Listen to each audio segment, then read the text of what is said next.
Hey people, this is Aram. I wanted to give you an update on the Godsfall Worldbook. We have wrapped the majority of the book and I am working with my editors to finish the Divinity section as I record this opening. We have also met with our local Chicago printer, Kraken Print, and we are planning when we can expect to print and ship the hardcover copies. I have posted Chapter 2, The Races of Godsfall, as a full print PDF on godsfall.com/worldbook to give you a sneak peek on what we have been working very hard on. We also have a gallery of original art for the Worldbook and a sign-up form to reserve your copy so we know how many books to order.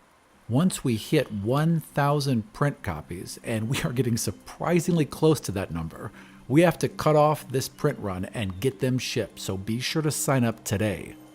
Here is a preview of what you can expect from Chapter 1, The History of Godsfall. The Birth of the Ironwood.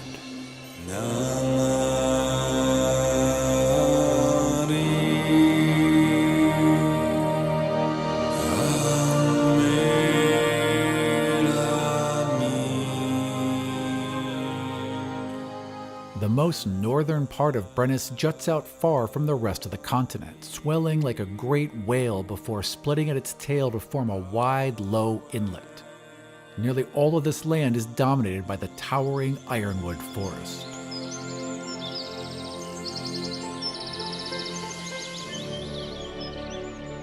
Ironwood trees were the first to grow upon Calgun, brought forth by Wudea to shield her and her sisters from the blazing scrutiny of their father, Sephor.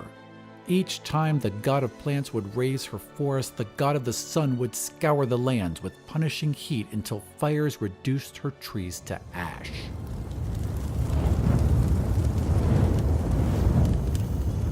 Undaunted, Wudea set out each night to plant her forest anew. As she buried her hands deep into the smoking soil, the moon shone bright upon her and bathed her in a tranquil light that lifted her spirits. At midnight, as the trunks of new growth crackled and groaned above, the god of dreams paid a visit to her forest. "You know that he will all burn it again, yes?" Wudea pulled her hands from the earth and spread her arms to either side. "I do, but it must be so, for even a few hours' peace from Father are as an eternity." Akris reached out a hand and stroked the dense vertical cords of crimson that formed the massive ironwood trunks. "You always grow them the same? They cannot change?" "They are the tallest and strongest trees this world can produce," Wudea replied, her voice slow and heavy, swaying like wheat before harvest.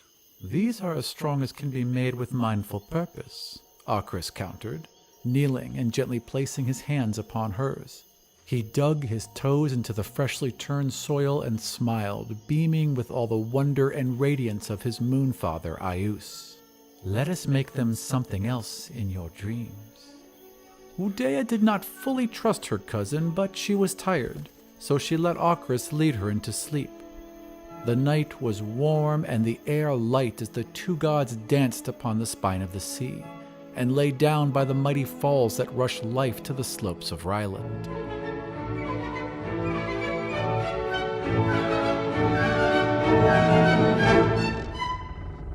As they slept, the forest grew ever taller, its boughs fanning thick and wild until the canopy cast a great shadow over most of the north. The gods woke an hour before the dawn on a wide bed of Anaki. "What are these?" Wudea asked, for they had appeared as ghostly sprouts, but did not sing with her touch as sprouts are wont to do. "Mushrooms," Akris replied, his smile grown a tad mischievous.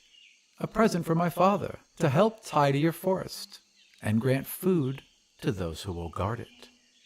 As the god of dreams spoke this last, he waved a hand across the edge of the forest, and Zunos arose.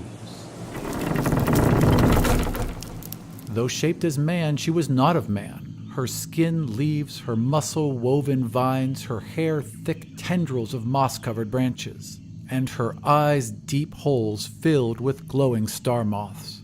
She stood nearly 30 feet high, perfectly set among the towering foliage that seemed to bend at her caress, growing even stronger. As she strode through her forest, she called forth the first elves to help her tend it, each born from the roots of the ironwood trees that drew divinity from the skies.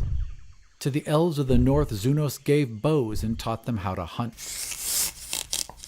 To the elves of the south, she gave spear and shield and taught them to defend their new land. Yeah! To guide both tribes, she breathed life into the forest and called forth the first Ents.